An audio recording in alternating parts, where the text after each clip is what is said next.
The human commanding officer looked at me as if I had just slapped a Gilbronder with a piece of fish. I said, I am here to perform a weapons inspection. Yeah, I heard you the first time, but what for? What weapons? This is a backwater mining colony. The only weapons we have are sidearms and personal gear. Maybe a defense platform, but... The human commander replied in confusion. Don't lie to me, human. Weapon signatures... My communicator beeped at me just as the sound of an explosion was heard. Just like the one I have been told about have been emanating from your planet for months now. I demand entry to inspect your secret weapons program. The humans in the office gave each other a glare. Wait, what? Weapons tests? Yes, weapons tests. Our sensors detect regular use of explosives on this planet almost every solar cycle. That does not occur when you aren't testing new weaponry. Now stop stalling, humans. Show me your new weapons, I demanded. Again, they looked at each other and glared at me in response. There are no weapons tests taking place. Those explosions are mining ops. Impossible. Nobody uses explosives for... Okay, whoa, hold it. Okay, Imacall bullcrap here. You mean to tell me your species has no concept of using explosives for mining? One of the humans said loudly. Of course not. We have drills that do that, I replied in kind, glaring at him. No, bull crap. Bull. There's no way in hell we are the only ones in the galaxy who understand the concept of blowing rocks up to make digging easier. No way in hell. No, I'm done. I'm out. I need whiskey, he said, shaking his head as he walked out. Seamus, get back here. You're still on duty, for Christ's sake, the commander yelled. No way in hell, boss, no way, there's just no way. I refuse to believe this. I'm done. I'm out. Emma, get some honey, Jack, and try go blind. Peace, he yelled in frustration as he vanished down the corridor. The human commander put his palm to his face and sighed. That's the last time I hire a Scotsman, he said with a deep sigh. He once again redirected his attention to me. Look, buddy, I don't know what qualifies for weaponry on your planet, but here, pistols and rifles are all we got. This is just a mining colony, not a research outpost. We are not licensed for that. Poppycock! The explosions you creatures release can be detected on sensors 2 systems away. I demand to see what you crazy creatures are up to, I commanded with anger. Okay, dude, shut up, you're giving me a migraine. God, you people are more anally retentive than revenue agents. Look, if I give you a demonstration of what we're doing here, will you go away? We have a quota to hit, and because of you, we're behind schedule. He yelled back at me with frustration. Good. At least we are getting somewhere, I replied smugly. He took a yellow hat from the wall and handed it to me. This is a hard hat. Safety regulations require it. Put it on or you go no further. I hesitantly put the fumbly thing on, requiring a strap to keep it on my head. So demeaning. Shut up and follow. Hurry up already. We're done priming the dig site, he said, and ushered me out the door. There wasn't much to this planet, really. The world had a breathable atmosphere as a result of its long-dead biological past, but mostly the atmosphere was kept stable by various terraforming machines dotted across the landscape. Humanity had made it clear they were strip mining the planet, so vast swathes of land were now covered in digging machines, with large chunks of rock face carved out of the planet's surface. Most vegetation was already gone. Nobody seemed to care when humans arrived and started digging. I saw no drilling equipment besides small handheld drills or rock bores, which was more than unusual.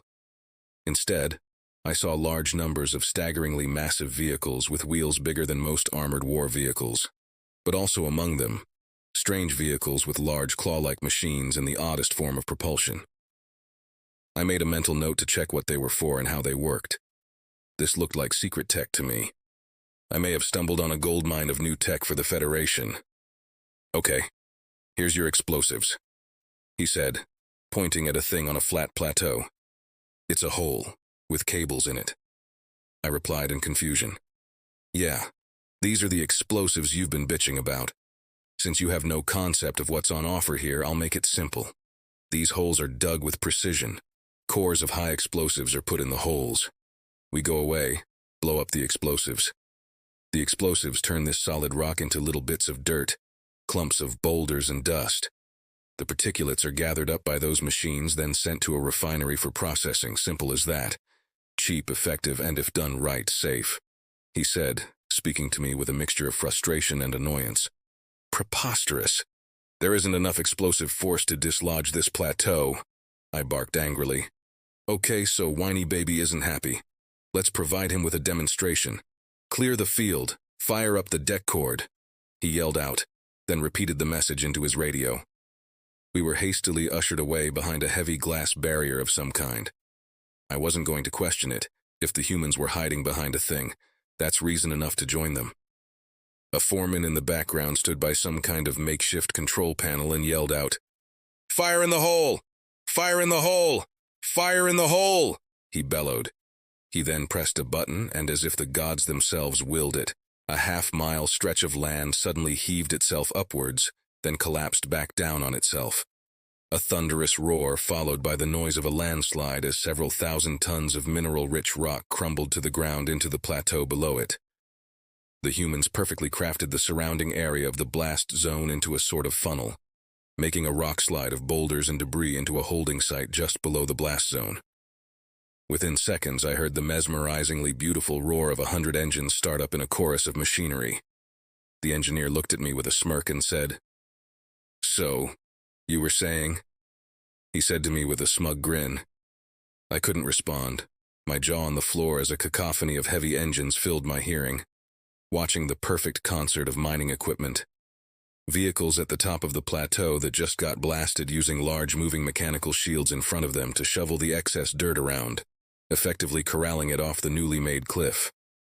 Other machines were armed with mechanical devices that trundled up to boulders or large geodes and used a strong disc to effectively grind them into piles of dust, or large mounted hammers to bash them down.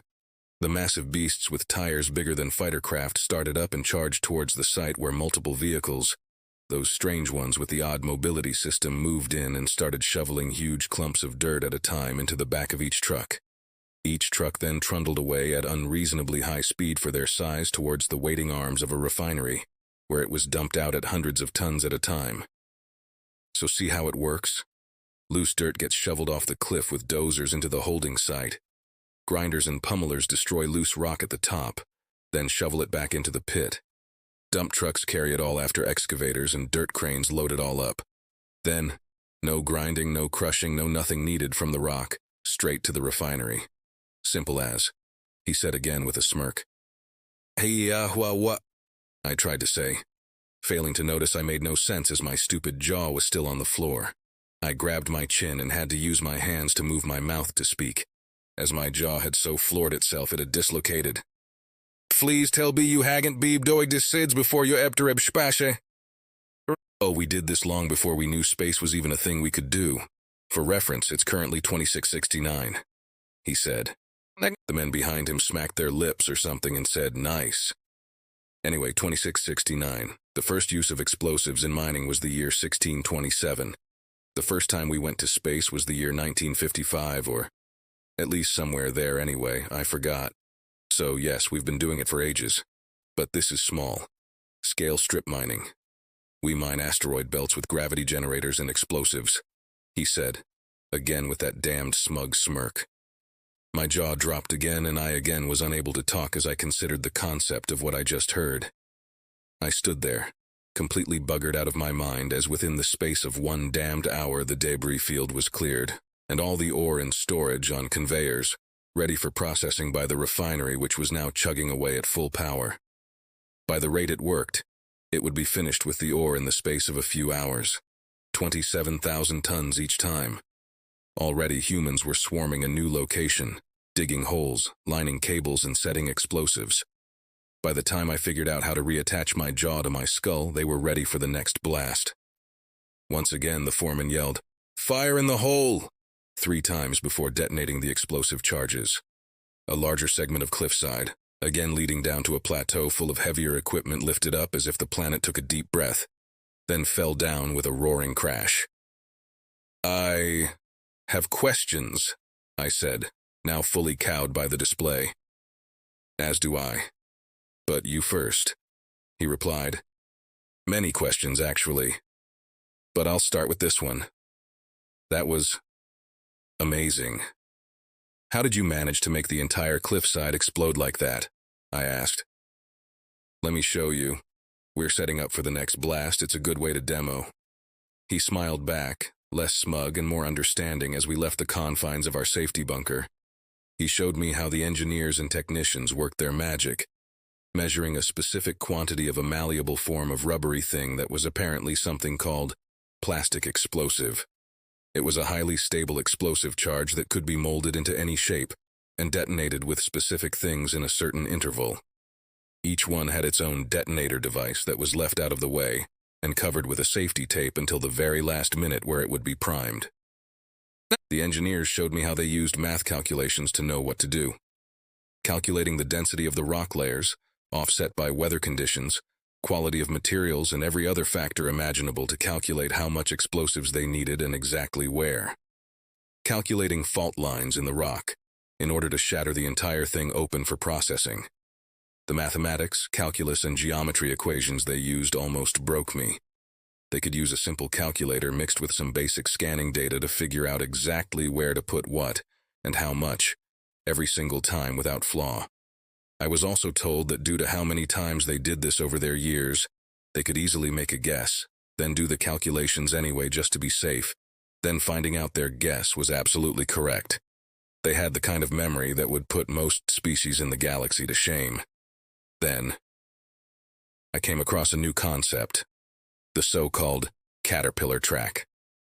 This mobility system? What even is this? How does it work? I mean, I can see how, but how? I asked as one of the large-scale excavator things trundled past us.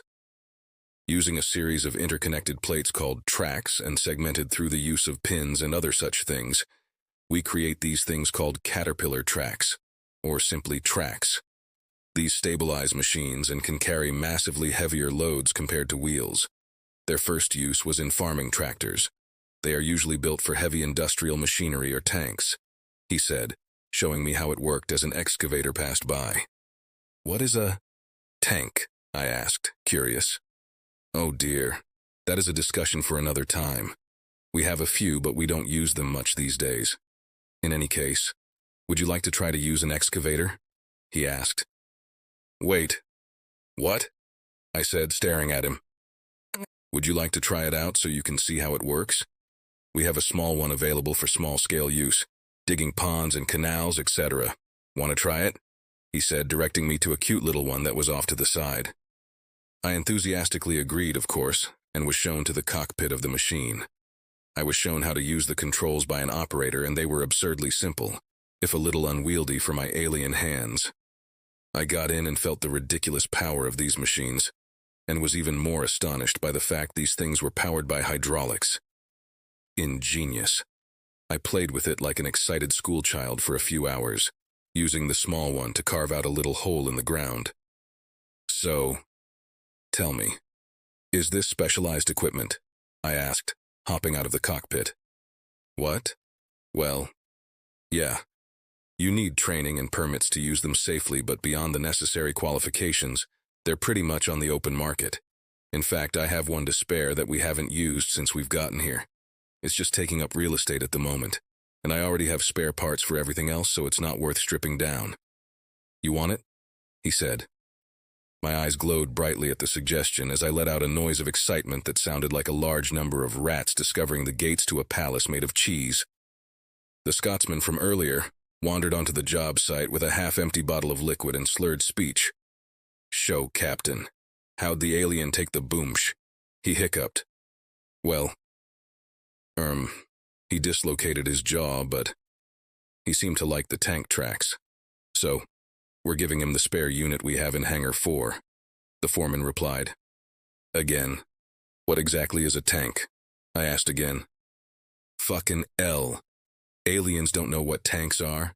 Hell no, the drunk guy said and downed the rest of the bottle in a hurry before collapsing on the floor. What's his problem? I asked. Let's not ask and pretend we don't care. Come, let's go show you your new machine. You must be excited, he said, and I followed him excitedly to the hangar nearby.